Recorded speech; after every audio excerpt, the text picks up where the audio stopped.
Hello and welcome back. दोस्तों, देश चलाने में और मुंह चलाने में बहुत फर्क होता है। हमारे देश के सैनिक 21 मासूम सैनिक चाइनीज मिलिटेंट ने चाइनीज आर्मी ने मार दिए हैं।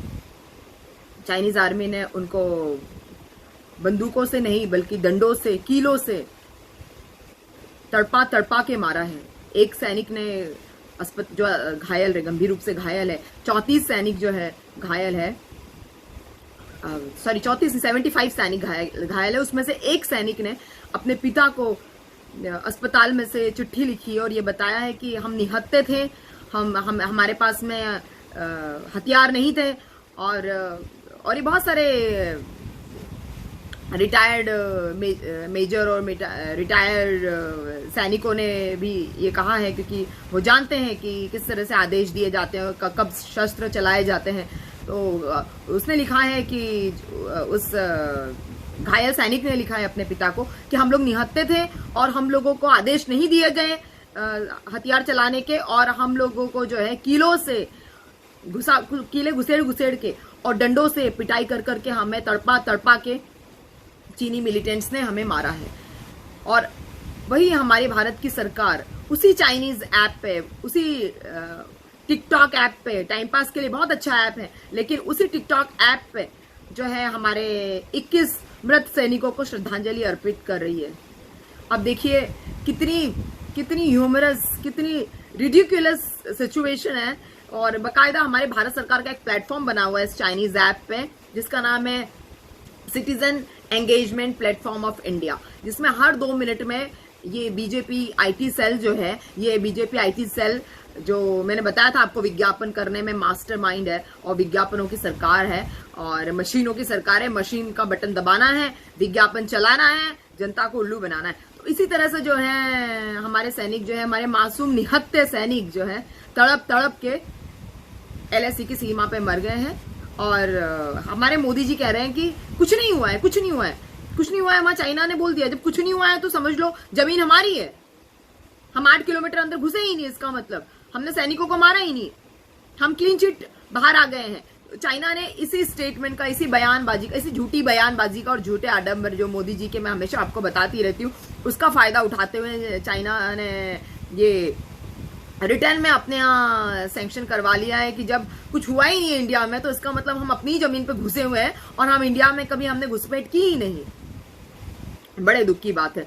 तो मैं आपको बताऊंगी, मुझे ऐसा लगता है कि हम लोगों को इस हिपोक्रेसी को, राजनीतिक हिपोक्रेसी को मिटिगेट करके, कम करके, हिंदी में कहे तो हमें आरएनडी को बढ़ावा देने की जरूरत है। क्यों ऐसा, ये मैं आगे आपको वीडियो में बताऊंगी कि आखिर इस चाइना में ऐसा क्या है, आखिर इस चाइना में ऐसा क्या है कि हम एकदम दबे कुचलों की तरह बिहेव कर रहे हैं। जब पाकिस्तान आता है हमारे यहाँ पे तो हम बिल्कुल एकदम शेर शाह बन जाते हैं, एकदम शेर खान बन जाते हैं। और ये ऐसा क्या है चाइना में जो हम चाइना से इतने दबे कुचलों की तरह बिहेव कर रहे हैं और हम चाइना को जो है शत नमन कर रहे हैं और चाइना से हम इतना डर के मुकाबला कर रहे हैं। और हम 96 का जो हमारा एमओयू साइन हुआ था, जो पीवी नरसिम्हा राव जी ने साइन किया था चाइना के साथ में, जो समझौता हुआ था हमारा चाइना के साथ में, उसके तहत एलएसी के 2 किलोमीटर पे कोई शस्त्र नहीं उठाएगा, हथियार नहीं उठाएगा। इसीलिए हमारे सैनिकों ने हथियार नहीं उठाए। तो हथियार ना उठाते तो क्या करते? अगर चाइना एमओयू को मानने के लिए रेडी नहीं है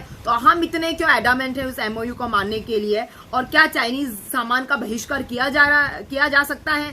कहीं पे टीवी फेंके जा रहे हैं, कहीं पे फ्रिज फेंके जा रहे हैं, कहीं पे मोबाइल जलाए जा रहे हैं, कहीं अलग अलग शहरों की, अलग अलग राज्यों के, अलग अलग जगहों की अलग अलग खबरें सामने आ रही है। लेकिन क्या वास्तव में चाइना का बॉयकॉट किया जा रहा है? एक हमारे बीजेपी के, मैं नाम नहीं लूंगी यहाँ पे, बीजेपी के बड़े फेमस नेता हैं, पता नहीं उनका एजुकेशन क्या है, वो बोलते हैं कि चाइना की जो चाउमीन की दुकानें हैं और मंचूरियन की दुकानें हैं वो बंद कर दे। तो क्या चाइनीज आके यहाँ पे मंचूरियन और चाइनीज की दुकान खोले बैठे हैं? नहीं, ये हमारे देश के गरीब मजदूर है, जो गरीब लोग है, जो चाइनीज आइटम बेच के अपनी दाल रोटी कमा रहे हैं। तो मंचूरियन और चाउमीन और चाइनीज फूड को बंद करने से और उनकी बिक्री बंद करने से क्या होगा? ये तो चाइना से हम बना के थोड़े ही ना ला रहे हैं, ये तो हमारे यहाँ खुद हमारे बेचारे ये गरीब लोग अपनी छोटी मोटी दुकान खोल के अपनी दाल रोटी चला रहे हैं। पता नहीं इनकी कौन सी यूनिवर्सिटी से एजुकेशन हुई है, ये भगवानी मालिक है इनका।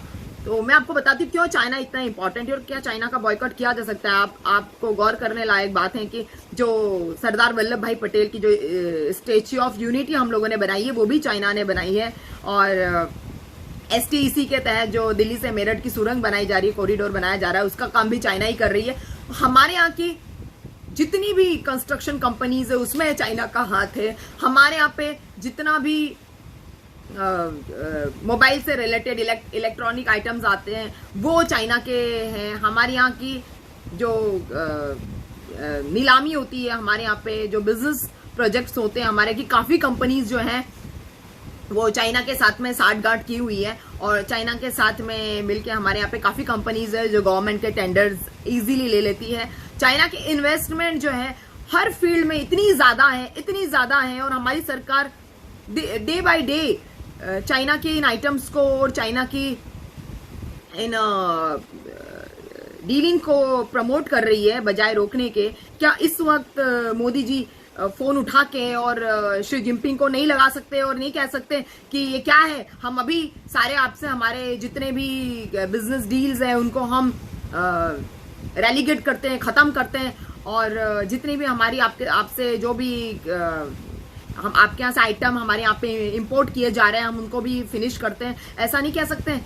अगर हम लोग चाइनीज आइटम्स को इंपोर्ट ही नहीं करेंगे तो हमारे यहाँ के लोग बेचेंगे कैसे? हमारे यहाँ के गरीब लोग, हमारे यहाँ के व्यापारी जो करोड़ों के चाइनीज आइटम्स आज हम अपने गोडाउन में लेके बैठे हुए हैं, हम तो उनकी पीठ पे लात मार रहे हैं, उनकी कमाई पे लात मार रहे हैं, उनके पैसों को कुचल रहे हैं, उनके सपनों को कुचल रहे हैं। उनकी क्या गलती है? सरकार को इंपोर्ट पे रोक लगानी चाहिए थी। चाइना में हमारा एक्सपोर्ट जो है मैं आपको बता दूं वो 4% का है, लेकिन जो हम इंपोर्ट करते हैं चाइना से चीजें हमारे यहाँ पे जो लाई जाती है वो मोर देन 17-18% है, जो सबसे ज्यादा है। मैं आपको कुछ आंकड़े बताऊंगी। ऑटोमोबाइल्स में हमारे यहाँ पर जो इन्वेस्टमेंट है, टोटल इन्वेस्टमेंट है हमारे देश में, और वो 57 अरब डॉलर है, जिसमें से चाइना का 15 अरब डॉलर है। मतलब आप समझ सकते हैं 57 अरब डॉलर में से चाइना का 15 अरब डॉलर जो है चाइना का है। उसके बाद में टेलीकॉम सेक्टर में हम देखेंगे, टेलीकॉम सेक्टर में से 1200 करोड़ में से 3000 करोड़ जो है चाइना की इन्वेस्टमेंट है हमारे यहाँ पे। फिर हम देखेंगे स्टील इंडस्ट्रीज में 108 मैट्रिक टन में से 72% जो है चाइना का शेयर है। उसके बाद हम देखेंगे स्मार्टफोन इंडस्ट्री में चाइना सबसे आगे हैं, 2 लाख करोड़ की इंडस्ट्री है, और 2 लाख करोड़ की इंडस्ट्री में से फिर 78% जो है वो चाइना का है। उसके बाद में हम देखेंगे सोलर पावर में चाइना का एक तरफा पूरे विश्व में जो है अधिकार है, और इसमें सिर्फ चाइनीज मार्केट ही है जो सोलर पावर है, सोलर अप्लायंसेस जो है बेच सकती है, और जिसमें चाइना का 92% है। और ये हमारे यहाँ नहीं, सभी देशों में यही हाल है। सोलर पावर के जो इक्विपमेंट्स हैं, सोलर पावर सूर्य की गर्मी से चलते हैं, जैसे कुकिंग प्रेशर कुकर हो गए हैं, और कुकिंग आइटम्स हो गए हैं, सोलर वाटर हीटर्स हो गए हैं, और भी सोलर के स्कैनर्स हो गए, बहुत सारी चीजें सोलर से चलती है हमारे यहाँ पे, सोलर लालटेन्स हो गए। तो ऐसी चीजें जो है उसमें चाइना का सबसे बड़ा जो है शेयर है। होम अप्लायंसेस की इंडस्ट्री जो हमारे यहाँ पे 50,000 करोड़ की इंडस्ट्री है, उसमें से 7,000 करोड़ जो है वो चाइनीज मार्केट का है। होम अप्लायंसेस में भी चाइना का कोई कंपटीशन नहीं है, आप जानते हैं।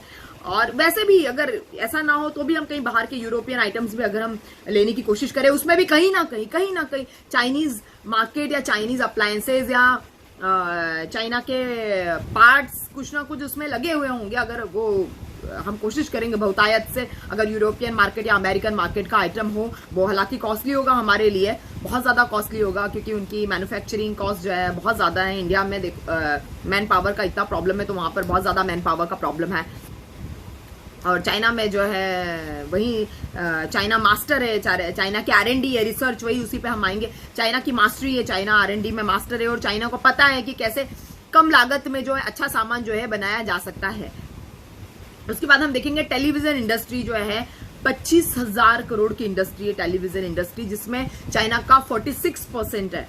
उसके बाद में हम देखेंगे जो है इंटरनेशनल मोबाइल मार्केट्स में 2 लाख करोड़ में से, international mobile market I am talking about, international mobile market में 2 लाख करोड़ में से चाइना का हिस्सा जो है वो 76% है। फार्मा सेक्टर में अगर हम जाए तो 2 अरब डॉलर की इंडस्ट्री है। फार्मा सेक्टर हमारी 2 अरब डॉलर की इंडस्ट्री है, जिसमें से 1 अरब से भी ज्यादा, 1 पॉइंट समथिंग कुछ अरब डॉलर जो है, 1.8 आई थिंक, जहां तक मुझे याद आ रहा है, 1.8 अरब डॉलर जो है वो चाइना का शेयर है। तो फार्मा इंडस्ट्री में भी बहुत सारी ऐसी मेडिसिन है जो बहुत ही इंपॉर्टेंट है, और बहुत सारे मेडिसिनल कंपोनेंट्स है जो बहुत इंपॉर्टेंट है, और वो सिर्फ और सिर्फ चाइना ही हमें दे सकता है, और हम चाइना पे कंप्लीटली डिपेंडेंट है उसके लिए, और हम कुछ नहीं कर सकते, हम कुछ नहीं कर सकते, चाइना ही है जो सब कुछ कर सकता है। उसके बाद हम शेयर मार्केट की बात करें, एफवीआई, फॉरेन पोर्टफोलियो इन्वेस्टमेंट।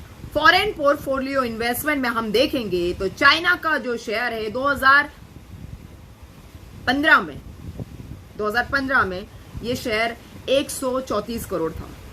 2015 की बात कर रही हूं मैं। अब आप देखिए चाइना किस तरह से एफपीआई में अपना फॉरेन पोर्टफोलियो इन्वेस्टमेंट में अपना कब्जा किए हुए हैं। तो 2015 में 134 करोड़ था, जो कि बढ़ के 2019 की बात कर रही हूं, 2019 में 744 करोड़ हो गया है। डायरेक्ट 134 से 744 करोड़ हो गया है। और अब की 2020 आ गया है, चाइना ने ऐसी लिबर्टी ली है कि अब जो है 2020 में चाइना का एफपीआई में शेयर, आप विश्वास नहीं करेंगे, 3,252 करोड़ रुपए हो गया है। वही हमारी कुछ प्राइवेट कंपनीज है, बहुत सारी प्राइवेट कंपनीज है, जैसे अवंती फील्ड्स है जिसमें चाइना का करीब 9% हिस्सा है, कीर्ति इंडस्ट्रीज है जिसमें चाइना का मोर देन 6% हिस्सा है, और भी ढेरों चाइनीज ऐप हैं जो आपके मोबाइल में डलते ही, आपके मोबाइल में जैसे ही चाइनीज ऐप डला है, आपने एक बार उसको इंस्टॉल कर दिया है, बहुत सारे अंकल आंटी और बहुत सारे जो कॉलेज गोइंग स्टूडेंट्स हैं वो आप उसको डिलीट कर रहे हैं अपने फोन से, चाइनीज ऐप को डिलीट कर रहे हैं। मैं आपको बता रही हूँ डिलीट करने से कुछ नहीं होगा। The moment you downloaded the app from play store, वो आपके मोबाइल का पूरा डेटा जो है खींच के निकाल लेती है। और इस चोरी में, इस हैकिंग में चाइना बहुत मास्टर है, बहुत मास्टर है। बिलीव मी, आपने एक बार आपका चाइनीज ऐप डाउनलोड किया और आपकी मोबाइल की सारी इंफॉर्मेशन उस ऐप के थ्रू जो है वो पहुंच जाती है। बहुत सारे ऐप हैं और बहुत सारे स्कैनर्स है जो लगातार आपके फोन की इंफॉर्मेशन जो है यूं सेकंडों में जो है ट्रांसफर कर सकते हो। चाइनीज ऐप्स जो है उसको हाईजैक कर सकते हैं, उसको हैकिंग कहते हैं, हैकिंग कर सकते हैं। तो मैं आपको बताऊंगी सबसे पहले क्या क्या चाइनीज ऐप है। ये बहुत खतरनाक ऐप है। Club Factory, WeChat, TikTok, Vigo, Helo, Beauty Plus, PUBG, photo editor, video editor, UC browser, उसके बाद में आपका क्या कहते हैं, Likee is the one of the apps. और इस तरह के इतने सारे ऐप है, इतने खतरनाक ऐप है, इतने खतरनाक ऐप है, आपके मोबाइल में डलती आपका डेटा गायब हो सकता है। तो अब हमारी सरकार के ऊपर डिपेंड है कि हमारी सरकार आखिर इतनी लिबर्टी चाइना को क्यों दे रही है। मोदी जी जो है शी जिनपिंग से इतने बार मिल चुके हैं, करीब 18 बार मिल चुके हैं जहां तक मेरे सुनने में आ रहा है। एक बार तो उनको केरला के समुद्री किनारों पे उनको नारियल पानी पिलाया है, गुजरात में बुला के उनको झूले झुलाए हैं और उनको काफी अच्छी दावतें दी है। और उन्होंने बताया कि मेरा तो तू तड़ाक का रिश्ता है शी जिनपिंग के साथ में। जब तू तड़ाक का रिश्ता है तो मोदी जी फोन उठा के शी जिनपिंग को कॉल क्यों नहीं लगाते, और बजाय वो उस कनाडा के प्रेसिडेंट को फोन लगा रहे हैं और कह रहे हैं कि कोरोना में हमसे जितनी हेल्प बनेगी हम आपकी हेल्प करेंगे। बट शी जिनपिंग को फोन नहीं लगाया जा रहा है और शी जिनपिंग को यह नहीं बताया जा रहा है कि ऐसा क्यों। जब 96 में जब समझौता हुआ है, MOU हुआ है, तो ऐसा आखिर क्यों। दोस्तों मैं आपको बता दूं 2001 में चाइना ने इंटरनेशनल मार्केट में जो है कदम रखा और उसके बाद में चाइना ने ये प्रॉमिस किया था कि वो इंटरनेशनल मार्केट की जो भी मर्यादा है और जो भी नियम कायदे हैं उसका पालन करेगा, मगर चाइना ऐसा नहीं कर रहा है, क्योंकि चाइनीज गवर्नमेंट जो है वो सुप्रीम पावर बनना चाहती है। चाइनीज गवर्नमेंट कहती है कि आप जाके किसी भी प्रोडक्ट का किसी भी कंट्री में डंपिंग कीजिए, मतलब उस प्रोडक्ट का कचरा कचरा कर दीजिए, और ऐसा कर दीजिए कि उस प्रोडक्ट को बनाने वाली उस देश की कंपनी जो है वो बैंकरप्ट हो जाए, वो मतलब प्रोडक्ट बनाने की कंडीशन में ना रहे, और अगर प्रोडक्ट बना भी रही है तो उसका प्रोडक्ट बिके ना। तो इस तरह से आप प्रोडक्ट्स की डंपिंग कीजिए किसी कंट्री में जाके, और आप इस तरह से प्रोडक्ट की डंपिंग कीजिए कि सिर्फ और सिर्फ चाइनीज माल, चाइनीज खिलौने कम कीमत पे बनते हैं, चाइनीज मोबाइल कम कीमत के, चाइनीज एसी कम कीमत के, चाइनीज फ्रिज कम कीमत के, चाइनीज टीवी कम कीमत के। उनके पास में ऐसी R&D है, ऐसी रिसर्च एंड डेवलपमेंट टीम है, उनको पता है कि कैसे कॉस्ट कटिंग करके वही जो एसी जो है 25,000 का आ रहा है, 30,000 का आ रहा है, वही एसी आपको 15,000 में मिलेगा। अगर चाइनीज प्रोडक्ट मार्केट में नहीं है तो बहुत सारे मिडिल क्लास लोग जो है एसी, टीवी, फ्रिज, ऐसे आइटम्स, ऐसे अप्लायंसेस खरीदने के लायक नहीं बचेंगे। बहुत सारी कंपनीज जो है वो अपने इंटीरियर नहीं कर पाएगी, अपने फर्नीचर्स नहीं कर पाएगी, क्योंकि चाइना के पास में वो उसकी ताकत है, चाइना के पास में, उसके पास में वो हथियार है कि वो कम लागत में प्रोडक्ट बना के, कम लागत का प्रोडक्ट बना के वो मार्केट में फ्लो कर देती है, डंप कर देती है बहुत सारे प्रोडक्ट। चाइना की सरकार जो है इस तरह की कंपनीज को सब्सिडी देती है कि आप जाके इस फलाने फलाने प्रोडक्ट का डंपिंग जो है फलानी कंट्रीज में आप कीजिए, आपको सब्सिडी ग्रांटेड। चाइना को पता है प्रोडक्ट जाएगा, बहुत सारा पैसा आएगा, गवर्नमेंट को फायदा होगा, राइट? गवर्नमेंट को फायदा होगा, गवर्नमेंट थोड़ी वो सब्सिडी तो दे ही सकती है कंपनीज को। हमारी देश की सरकार ऐसा कब करेगी हमारी देश की कंपनीज के साथ में? ये क्वेश्चन मार्क है, ये सबसे बड़ा सवाल है। या तो हमारे यहाँ के मिनिस्टर्स इतने एजुकेटेड नहीं है, या एजुकेटेड है तो आंखें बंद करके बैठे हैं और सर्वज्ञाता होने का दिखावा कर रहे हैं, नाटक कर रहे हैं, या तो हमें कंपटीशन से कोई मतलब नहीं है, हमें तो हाथ जोड़ना है, शीश नमन करना है और जय जयकार करनी है कि वाह क्या प्रोडक्ट है, वाह क्या इन्वेस्टमेंट है। मैं आपको बता दूं हमारे यहाँ की HDFC बैंक में भी 1.1%, हमारे जो टॉप मोस्ट बैंक है HDFC बैंक में भी 1.1% जो है चाइना का शेयर हो चुका है, आप सब लोगों को पता होगा। तो इस तरह से हमारे यहाँ पे चल रहा है। तो मेरे ख्याल से हमें R&D बढ़ाने की जरूरत है, बजाय स्टेच्यूज बनाने की हमें R&D बढ़ाने की जरूरत है, बजाय के हमारे सैनिकों को निहत्थे मरवाने के।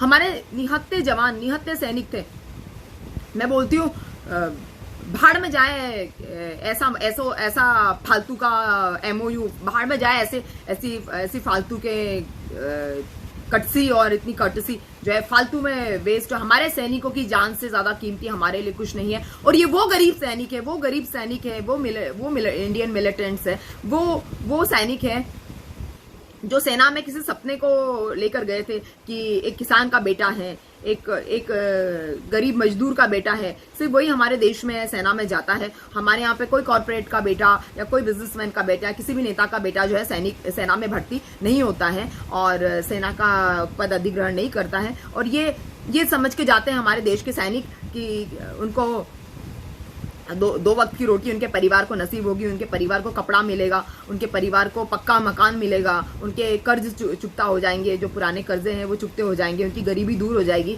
और हम उनके साथ क्या कर रहे हैं? हम उनको सेना पे ऐसे ही मरने के लिए छोड़ देते हैं। क्यों ऐसा हो रहा है दोस्तों? हमें हमारे सैनिकों की जान क्यों प्यारी नहीं है? हमारे सैनिक हमें क्यों प्यारे नहीं है? हम कहते हैं कि चाइना के भी सैनिक मरे हैं। कहाँ चाइना के सैनिक मरे? और अगर सैनिक मरे हैं और चाइना अगर सैटेलाइट इमेज जारी कर रही है तो उनके सैनिकों की सैटेलाइट इमेजेस कहाँ हैं? अगर उनके सैनिक मरे हैं तो उनकी इमेजेस कहाँ हैं? उनके शव कहाँ हैं? हमारे सैनिकों के शव तो नजर आ रहे हैं, उनके रोते हुए बच्चे, उनकी रोती हुई बीवियां तो हमें नजर आ रही है। चाइना के सैनिकों के शव कहाँ है? अगर हमने उनको मारा है तो हमारे पास तो नहीं है, किसी ने नहीं देखा।